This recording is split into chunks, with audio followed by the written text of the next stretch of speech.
My best friend slept with my boyfriend at 18 just to prove she could, then came back 17 years later calling my 16-year-old son mature for his age and texting him, "When you turn 18, everything will be different." When I told her to stop or else I'd make her, she rolled her eyes and said, "You're just jealous he talks to me." I just stared at her, already planning on ruining her life. My best friend showed her true colors when we were just 18, she slept with my boyfriend. I cut her off after that. Now, 17 years later, she suddenly reappeared and started messaging my 16-year-old son. One message hit me like a brick. "When you turn 18, everything will change." When I confronted her, furious, told her to stay away from my son, she just rolled her eyes and said I was jealous because he actually wanted to talk to her. That moment I knew I had to put a stop to her for good. I was ready to burn the bridge completely. Vanessa and I had been inseparable since we were 8 years old, best friends all the way through our teens. But she was always the wild one. Dated older guys, dragged us into chaos, and constantly walked the line between daring and self-destructive. I was the one always reeling her back in, keeping her from totally wrecking herself. She had this obsession with men she couldn't have, our friends' older brothers, teachers, even tried to seduce our history teacher once. Nothing ever came of it, but she thrived on the attention, the chase. It was always about the thrill of being wanted. So, when she hooked up with my boyfriend, who I'd been with for 2 years at that point, just to prove she could, I wasn't even shocked. Just heartbroken. That was it for me. I ended our friendship and never looked back. That was 17 years ago. 3 months ago, out of nowhere, she messaged me on Facebook. Claimed she'd been through therapy and wanted to apologize. Told me she was a marketing exec now, doing well for herself, but said not having kids was her biggest regret. Against my better judgment, I agreed to meet her for coffee. She looked different. Polished, calmer maybe? But she kept steering the conversation toward my son, Landon. 16 years old, smart as hell with computers, a bit awkward around girls. Then she made this weird comment. "Shy boys are the deepest." It rubbed me the wrong way, but I let it slide. Soon after, she started showing up more often.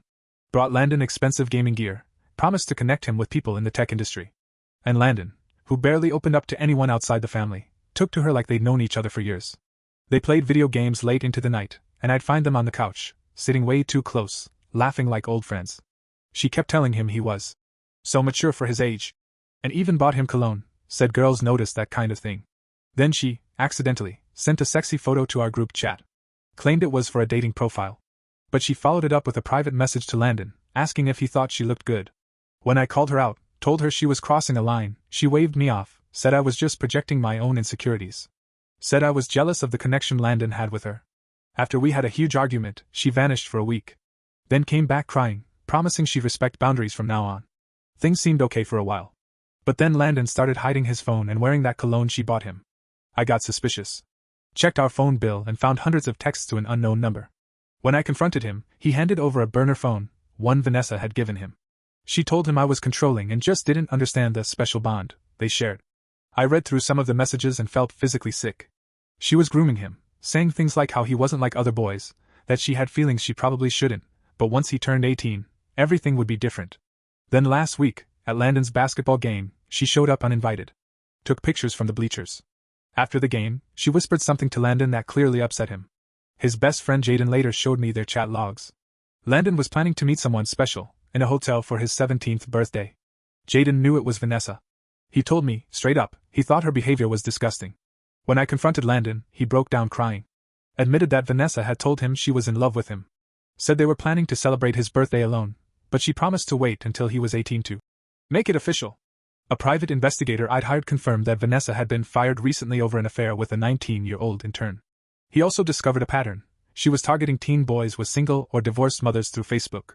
It wasn't just Landon. She had a type. I knew I had to protect my son, but I also wanted Vanessa to face real consequences. So, I pretended I didn't know about the hotel plan. Invited her to a birthday dinner the night before instead. Told her Landon and I would be out of town that weekend. In the days leading up, I kept gathering evidence. Even met with someone I thought was a family lawyer. At the dinner, Vanessa showed up with an expensive gift. She called Landon handsome, and kept looking at her phone like she had somewhere more exciting to be. Her flirtatious comments made my skin crawl. But I acted like everything was normal, until 2 people in suits walked over to our table and showed their badges. One of them was from the district attorney's office. They're about an allegation of inappropriate contact with a minor. That wasn't my doing. I was stunned. Then I realized, my ex-husband had gone to the police after I told him everything. Vanessa lost it. Screamed at me, said I was destroying her life. As they led her out, she yelled that there was no proof, that she hadn't done anything illegal. And in a way, she was right. What I had wasn't enough to convict. We needed proof of the hotel meeting. The officer said they'd talked to Landon and me the next day and mentioned they'd already looked into Vanessa's background. That gave me a little hope, but also a sick feeling in my stomach. I barely slept that night. I replayed every moment, wondering what I'd missed. In the morning, the detective called and told us to be at the station by 10. Landon didn't say much at breakfast. Wouldn't meet my eyes. His face was puffy, like he'd been crying. I made him chocolate chip pancakes, his favorite, but he didn't touch them. On the drive, he finally asked if he was in trouble. His voice was so quiet it cracked. I pulled into a grocery store parking lot and turned to him. Told him, absolutely not, he hadn't done anything wrong. He was the victim here. He broke down again, said he felt ashamed and stupid. I hugged him right there in the car and reminded him that predators often make their victims feel that way on purpose. That Vanessa had taken advantage of his kind heart and intelligence. When we got to the station, they separated us for the interviews. The building smelled like old coffee and bleach. My turn came first. Detective Harper, this kind older woman with silver hair and soft eyes, sat with me. She asked me to walk her through everything, and she listened closely. Asked for the burner phone number, and if I had any texts. I handed over screenshots I'd taken when Landon was in the shower. She nodded, took notes, and said their team already had a strong report from the PI and the lawyer I'd met. When I mentioned the suggestive photo, she made a note of that too, though I explained Landon had deleted it. After about 2 hours, they brought Landon in. Landon looked pale, almost ghostly, and somehow smaller than usual under the harsh glare of the fluorescent lights in that interview room. Detective Harper asked if he wanted me there, and he nodded without hesitation. She started off gently, asking about Vanessa and how their friendship began. At first, Landon spoke quietly, but the more he talked about the games they played and the gifts she gave him, the steadier his voice became. But when she brought up the text messages, he froze again. Detective Harper was calm and reassuring, told him there was no anger here, and that none of this was his fault. He wasn't in trouble. Then Landon did something that caught me completely off guard. His hands were trembling as he reached for his phone and opened an app that looked like a calculator. Hidden inside was a secret folder, one I didn't even know existed. Inside were dozens of photos Vanessa had sent him. Not just suggestive, some were explicit. My breath caught in my chest. I had to grip the edge of the table just to keep myself steady. Detective Harper's expression changed immediately. She slipped on gloves before even touching the phone and then called in another detective and a forensic tech. They collected Landon's phone as evidence and had him explain each photo, when she sent it, how it came through, what she said. Everything shifted at that point. These images, along with her earlier texts, left no doubt about what she was doing. It was clear, this was grooming. Detective Harper told us that with evidence like this, especially the volume, it rarely went to trial. Vanessa would almost certainly take a plea deal. I felt relief, yes, but also a deep guilt. My son had carried the weight of this in silence, too scared and embarrassed to tell me. The forensic tech, a nervous young guy named Dr. Nolan Briggs with thick glasses he kept pushing up his nose, started examining the phone. He scribbled notes onto a legal pad while snapping pictures of the screen with a specialized camera that clicked with every shot. Detective Harper gently asked Landon when the messages started. He said it began about 3 weeks after Vanessa gave him that burner phone. At first it was just casual selfies, but over time, the photos got more personal, more revealing. She'd send them late at night with messages about trust and their unique connection. Dr. Nolan Briggs ended up finding over 40 images, and even some videos I didn't know existed. My hands were shaking so bad, I had to sit on them to keep from falling apart. I leaned into the cold back of that metal chair, trying not to cry. While we waited for more processing, Landon quietly apologized. I looked him straight in the eye and told him none of this was his fault. Not one bit. The waiting room was filled with those cheap plastic chairs that squeaked every time someone shifted. The water cooler next to us let out a burp every few minutes. People came and went, some crying, others looking angry or lost. One woman sat cradling a box of tissues like it was her only lifeline.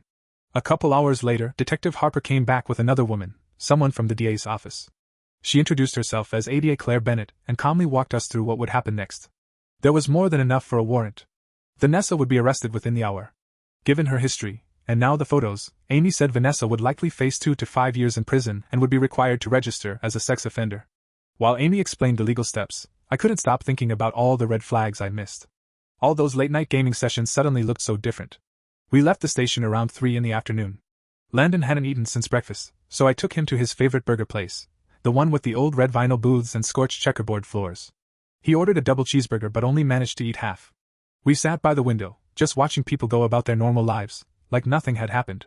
After a while, he asked what would happen to Vanessa. Would she go to prison? I told him most likely yes.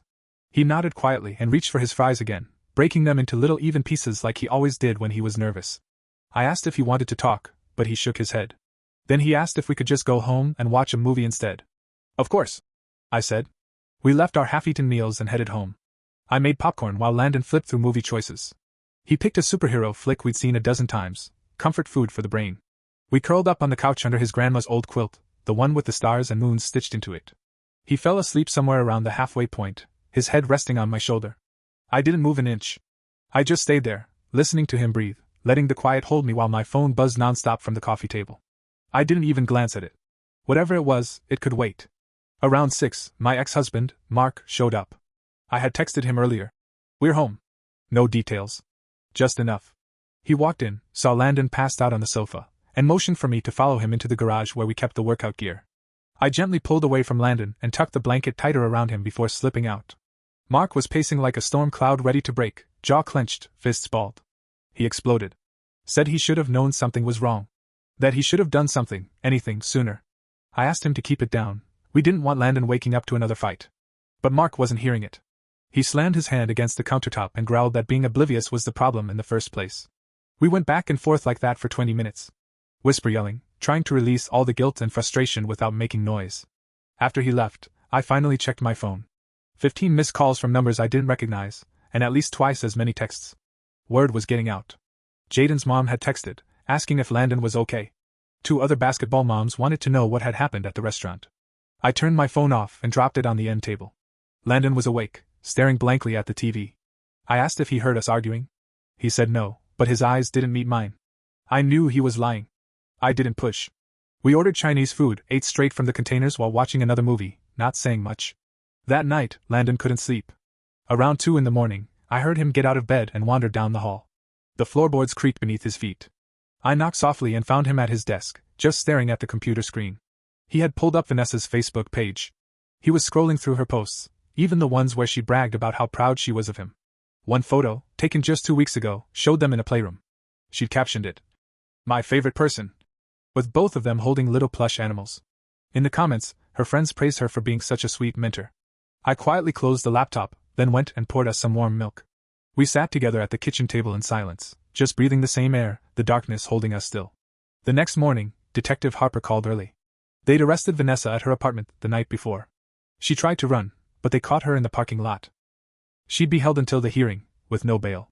Detective Harper called and told me that Vanessa's lawyer was already working to negotiate a deal. She warned us Vanessa might try to reach out, either directly or through friends or family, and told me to document absolutely everything. She also gave us the contact info of a therapist who specialized in trauma like this. I scribbled the name down and stuck the note on the fridge using one of Landon's old third-grade pizza magnets. Landon didn't want to go back to school, and honestly, I didn't push it. Instead, we tried to get through normal daily stuff, laundry, grocery runs, whatever helped us feel like things were still grounded.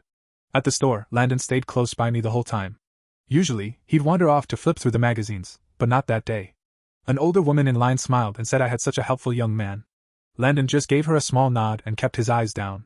As we were moving through the cereal aisle, he suddenly asked, "Is anyone going to find out about all this?" I told him his privacy mattered and we'd figure out how to handle it. He didn't say anything after that, just picked up a box of Lucky Charms and dropped it into the cart. That afternoon, Vanessa's mom called. I almost ignored the phone, but something in me said to pick up. She was crying so hard I could barely make out what she was saying. She kept repeating, "Vanessa isn't like that," and that it was all just a big misunderstanding. She begged me to drop the charges, said Vanessa was getting help, that this would ruin her life. I tried explaining that it wasn't even in my hands anymore, that it had moved beyond me. That's when she turned nasty, started shouting that I was destroying her daughter's future. By the end of the call, my hands were shaking again. I sat there rattled. The next few days fell into a strange, tense rhythm. Landon went to school, came home right away, and locked himself in his room. The only time I'd see him was when he came out for dinner, mostly to make sure I didn't worry.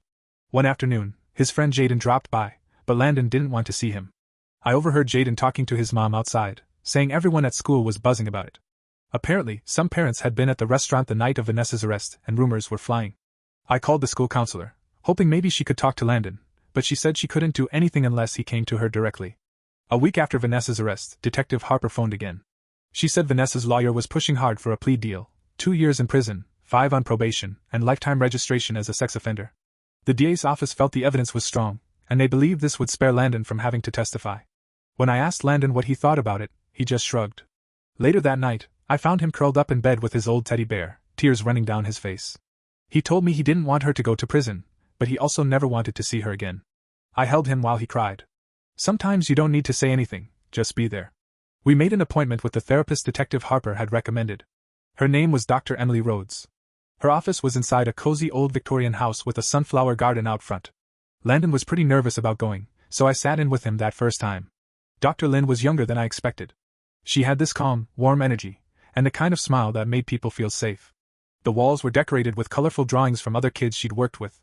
She told us that what Landon had gone through was a real trauma, and healing would take time. She gave him a small journal and suggested he write down his thoughts and feelings whenever he felt ready. After that first session, Landon seemed lighter. On the ride home, he even asked if we could stop for ice cream. I nearly cried right there in the car. The next 2 weeks flew by with therapy sessions, school meetings, and constant calls from the lawyer. But Landon slowly started opening up again. He even hung out with Jaden a few times. Then, one afternoon, Vanessa's sister Emily showed up at our front door. I recognized her from Facebook. She looked a lot like Vanessa but had softer features, gentler eyes. She was holding a letter and had tears in her eyes. She said Vanessa wanted Landon to know how sorry she was, that she never meant to hurt him. I didn't even take the time to open the envelope. I looked her dead in the eye and told her she needed to leave. She pleaded with me to read it. Said Vanessa was heartbroken. I slammed the door in her face. Later, I gave the letter to Detective Harper without reading it. She told me I'd done the right thing. She explained that contact attempts like this were common and that the letter could actually be used as evidence. She added it to the case file. That night, Landon was scrolling through old pictures on his phone. Not the ones Vanessa sent, just normal stuff. Shots of him gaming, playing in the living room, little things. He asked me if it was weird that he missed the good moments. I told him it wasn't weird at all. Sometimes, the people who hurt us also create memories we wish we could keep. It's part of how they mess with our heads. The hearing was coming up in a month. Detective Harper warned us that Vanessa could try to back out of the plea deal, and the judge might consider a victim impact statement. I asked Landon if he wanted to write one. He said he'd talk it over with Dr. Lynn first. She told him that whatever choice he made would be the right one. Some victims find power in telling their story. Others choose not to revisit the trauma. There's no wrong path. Life carried on in the background. Landon rejoined the robotics club and threw himself into a project for the national competition. He still had tough days he didn't talk much, but there were more good ones now. His grades slipped a bit, but his teachers were understanding. His English teacher, Mr. Green, even gave him some extra credit to help him catch up. I cried in the car afterward, just overwhelmed by the kindness. Then came more Facebook trouble. Vanessa had created fake accounts and was sending friend requests to Landon's classmates. She was fishing for information, trying to find out how he was doing. A girl named Haley took screenshots and sent them to the school counselor, who called me right away. I passed it all to Detective Harper. The court issued a one-time no-contact extension that included social media. The judge warned Vanessa's lawyer that if there were any more attempts, the plea deal could be revoked and more charges could follow. 3 weeks before the hearing, Landon made a decision. He wanted to write a statement. He worked on it with Dr. Lynn, rewriting and revising until it felt right. He didn't let me read it. Said it was private for now, and he'd share it when he was ready. I respected that, even if it tugged at me. He kept the printed statement in a folder and carried it everywhere like it might disappear if he let it out of his sight. The robotics project became his world. He stayed after school every day, tweaking the code for his robot. His teacher, Mr. Carter, told me he'd never seen Landon so focused. Funny how the competition and the court hearing were set for the same week. Felt like some kind of cosmic joke. But Landon was determined to do both. One afternoon, I watched him soldering tiny circuits together, his hands steady and calm. I caught myself thinking, mine still shakes sometimes, whenever I remember what we've been through. A week before the hearing, Vanessa's mom called again. Her tone was different this time, quieter, more broken. She wasn't yelling or making accusations. Instead, she asked if I'd be willing to talk with her, just so she could understand what had really happened and why her daughter was facing prison. I agreed, mostly because I felt like she deserved to hear it from someone directly. We met for coffee in the middle of town. She looked older than I remembered from the photos, grayer, worn down. As I explained what Vanessa had done to Landon, she started crying softly into her napkin. She kept shaking her head and muttering, "I didn't raise her to be like that." Before we parted ways, she hugged me tight and whispered an apology. I got into my car afterward and just sat there for a while, tears running down my cheeks, for her, for Landon, and maybe even for the girl Vanessa used to be before all this. Meanwhile, the robotics team pulled off something amazing. They made it to the national finals. Landon's code ran perfectly, and their robot handled every challenge like a champ. Watching him celebrate with his team, my throat tightened with a mix of pride and sorrow. He was such a bright, kind, and talented kid, so full of promise. And Vanessa had almost taken all of that from him. When their team landed third place, Landon turned and hugged me right in front of everyone. Didn't care who saw. His friend Tyler snapped a picture of us with the trophy, and I ended up framing it for our living room later. 2 days before the court date, I found Landon's victim statement sitting on the kitchen table, right next to a handwritten note. He was ready for me to read it. I brewed a pot of coffee, sat down, and took my time. In that letter, Landon talked about how Vanessa had made him feel, how her attention filled him with this confusing storm of emotions: embarrassment, guilt, shame, anger. How she made him feel grown up one minute and like a helpless child the next. He ended by saying he hoped no other kid would ever have to go through what he did, and that people like her had to be stopped. By the time I finished reading, I was crying into my coffee. My son had put words to things I hadn't even processed yet. The night before the hearing, neither of us had much of an appetite. We ordered pizza and watched reruns of old sitcoms. It was the only thing that kept the air light. Landon asked what exactly was going to happen at court. I explained as simply as I could. The judge would review the plea deal, Vanessa would officially confess, and then the sentencing would be handed down. It'd probably be over within an hour. He nodded, poked at a slice of pepperoni, and then looked up at me. "I'm still going to read my statement," he said. "I need to." The next morning, he put on the only suit he had, left over from his cousin's wedding the year before. The sleeves were a little short now, but something about him looked more grown up in it. I wore a plain black dress and tried to eat toast, but couldn't even swallow. Mark met us at the courthouse with his new wife, Karen. Things between us were still awkward, but I was grateful they were both there. Karen took my hand and told me I should be proud. Landon was incredibly brave. He gave her a small, almost shy smile. It was busier than I'd expected. Detective Harper met us in the lobby and led us to a small waiting room. She ran through what would happen again. First, Vanessa would enter her plea, then the judge would ask some questions before issuing the sentence. She told Landon he could still change his mind about speaking if he needed to. He looked at his folder and shook his head. He was set on it. We sat on hard wooden benches outside the courtroom, waiting while other cases were called. One man was being charged with theft. A woman was there for fraud. Everyday crimes. Nothing that shook you like what we were about to face. Finally, they called Vanessa's case.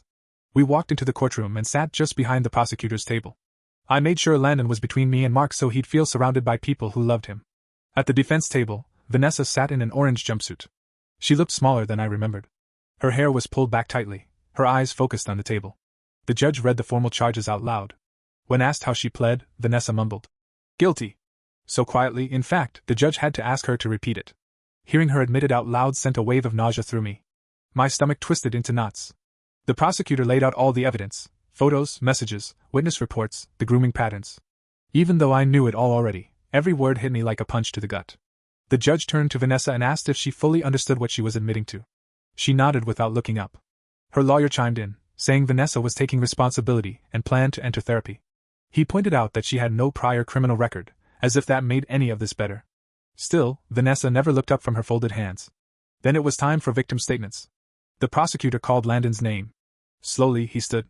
His hands shook slightly as he unfolded his paper. Mark reached over and placed a hand on my knee to keep me steady. Landon stepped up to the podium and adjusted the mic.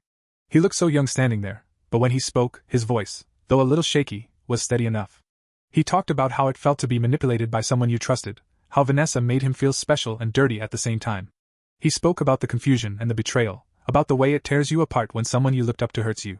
His voice cracked only once, when he said he didn't know if he'd ever be able to trust again. When he finished, the room went completely silent. You could have heard a pin drop. Even the judge looked moved. He thanked Landon for his courage, and my son walked back to us with his head held high. I grabbed Landon's hand as he sat back down beside me, holding on tight. Across the courtroom, Vanessa had started crying, her shoulders trembling under the orange jumpsuit. Her lawyer leaned in and whispered something to her, but she just shook her head. Then the judge asked if she had anything she wanted to say. I tensed up, ready to jump in if she tried to say something that would hurt Landon all over again. But she didn't lash out. Instead, she just stood up and apologized. She said she was sick and that she needed help. That she never meant to hurt anyone, but she had. When she looked straight at Landon and told him she was sorry for taking his innocence, it felt like time stopped. Then she sat back down, eyes fixed on her hands again like she couldn't bear to meet anyone's gaze. The judge took a few minutes to consider everything. We sat there in heavy silence, waiting for the hammer to fall. When he returned, he accepted the plea deal. 2 years in prison, 5 years on probation, lifetime registration as a sex offender, and no contact with minors, not even through third parties. That was it. The bailiff stepped up and cuffed Vanessa right there. As they led her away, she glanced at me. There was something in her eyes, maybe regret, or just the weight of everything crashing down. And then she was gone. Just like that, it was over. We didn't move right away. We just sat there, catching our breath, trying to absorb what had just happened. Then Detective Harper came over and told us we were free to leave. As soon as we stepped into the hallway, Landon broke down. But this time, it wasn't grief. It was like everything had been building up inside him and finally let go. Relief. Me and Mark wrapped our arms around him from both sides while Karen gently rubbed his back. Detective Harper looked at him and said he'd done something brave. His words were now part of the official record and might help protect other kids in the future. Outside, the sun was beaming down like nothing had happened. Honestly, it felt wrong. After all that, you'd expect rain, something somber, something fitting. But Landon turned to us and asked if we could go get burgers and milkshakes. Just like that, his appetite came back. We ended up going to the same diner we'd stopped at after the police station visit. Only this time, he cleared his entire plate. Even snagged some of my fries. Mark and Karen joined us, and for once, we didn't talk about trauma or therapy. We chatted about summer plans, the next robotics competition, and some blockbuster movie everyone was buzzing about. For the first time in what felt like forever, it felt normal. Like life was slowly returning to us. That night, Landon slept better than he had in months. Around midnight, I peeked into his room and found him fast asleep on his bed. He looked calm, finally at peace. I stood there in the doorway for a long time, just watching him, thinking about everything we'd been through. The next morning, he had another session with Dr. Lin. She'd already heard about the outcome of the hearing and had something special planned to help him process it. I drove him there, picked up a coffee for myself, and sat in the car for a while. For the first time in a long time, I could actually breathe. We started finding our new version of normal in the weeks that followed. Landon was going to school regularly again and even began hanging out with friends on the weekends. The robotics team had already started brainstorming ideas for next year's competition. He kept up with his therapy, seeing Dr. Lin every week. Some days were tough, he'd go quiet, and I could tell he was deep in his thoughts. But most days, he was just being a regular teenager again, school, video games, homework, snacks. Bit by bit we were healing. And then one day,